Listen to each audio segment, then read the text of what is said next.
Welcome everyone, my name is Albert Parr and I'm from UNEP, the United Nations Environmental Programme. Today I'm going to talk to you all a bit about a serious problem affecting over 100 countries.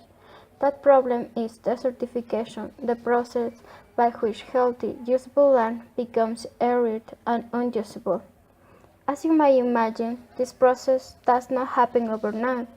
It takes many years, in some cases centuries, but it can be stopped, and I'll talk about how in a moment. First of all, however, let's consider what causes desertification to happen. As you'll see on this slide, it happens for a number of reasons. It takes poor weather conditions like drought combining with poor land management to create this disastrous situation.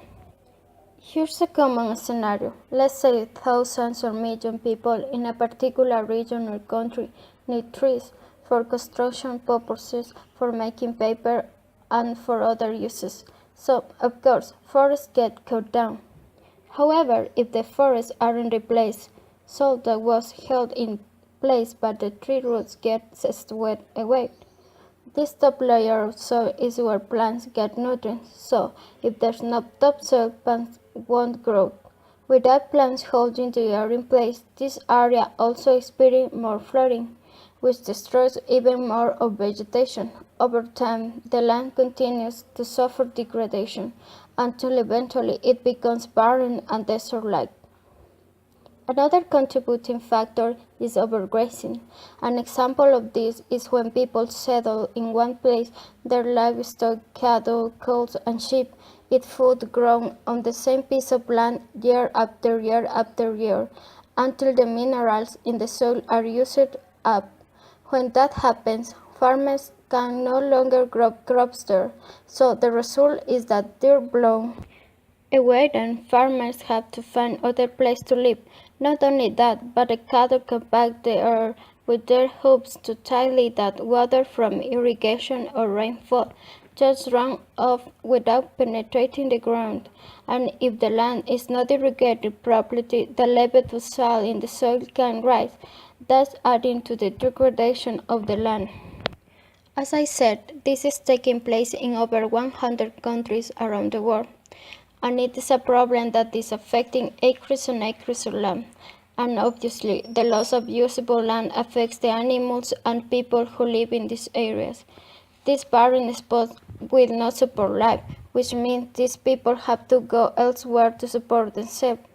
In fact, some experts predict that as many as 60 million people will have been displaced because of desertification by the year 2020. And this means immigration will, of course, put the strain on the existing resources in those areas the people move to. This is exactly what's happening in parts of Africa and Asia, and in parts of Latin and North America. So, what can be done to stop desertification from happening? Well, there are many things that people and nations are doing to stop the spread of desert. For instance, one solution is to plant young trees where deforestation has occurred. As the trees grow, the roots will again hold the air in place, thus protecting it. People in some areas are planting rows of trees and building fences at the edges of desert to act as wind breaks to stop the approach of the sun. Obviously, proper crop rotation and reseal will help prevent soil erosion, and wise use of irrigation techniques and existing water supplies will also improve conditions.